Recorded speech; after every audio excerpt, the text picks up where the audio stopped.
Hello students, let's start Unit 2 with a beautiful poem Vocation written by Rabindranath Tagore.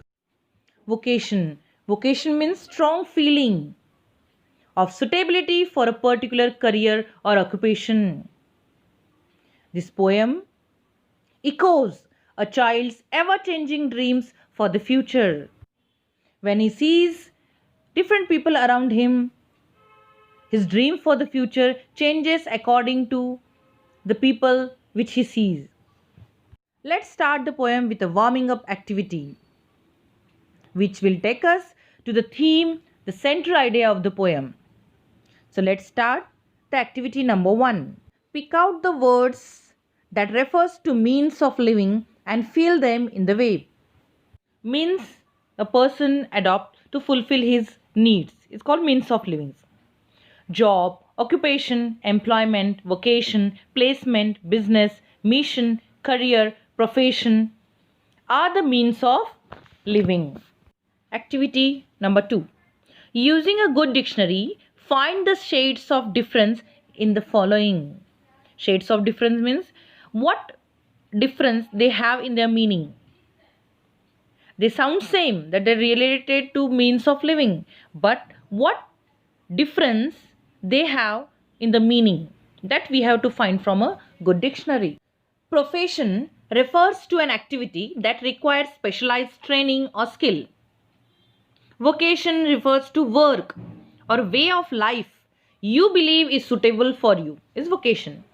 Business, it refers to work related to buying and selling of goods and services. An occupation refers to activity by which person earns his livelihood. So this is the difference between their meaning, and that different we must understand. Now let's understand about onomatopoetic word.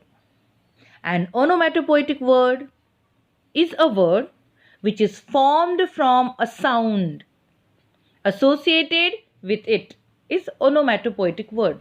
It is a sound word. For example, bang, tap, tickle, crash, boom, etc. These words are related or associated with sound.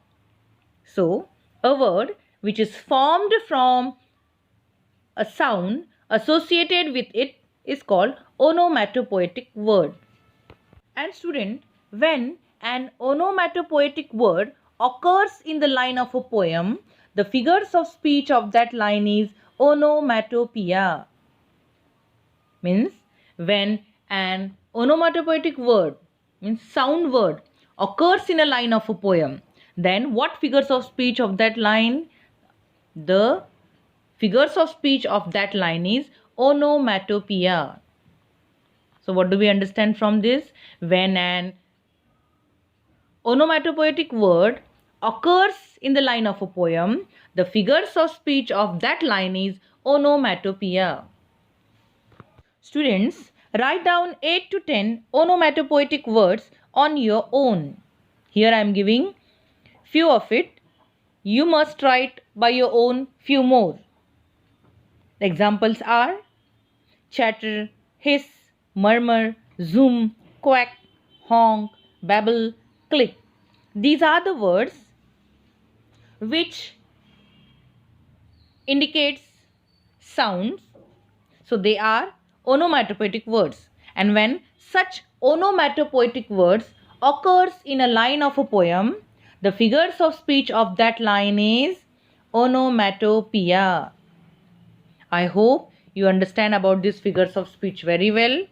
Whenever we'll come across with such kind of a line in a poem which occur, a word is occurred in it which indicates sound, then what figures of speech we must understand? Onomatopoeia. Now student, I am going to teach you how to read a poem.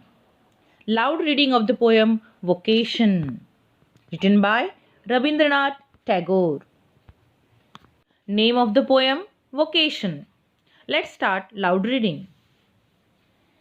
When the gong sounds 10 in the morning and I walk to school by a lane, every day I meet the hawker crying bangles, crystal bangles.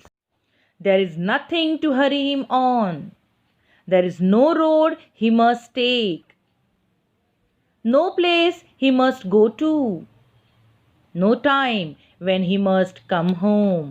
I wish I were a hawker, spending my day in the road, crying, bangles, crystal bangles.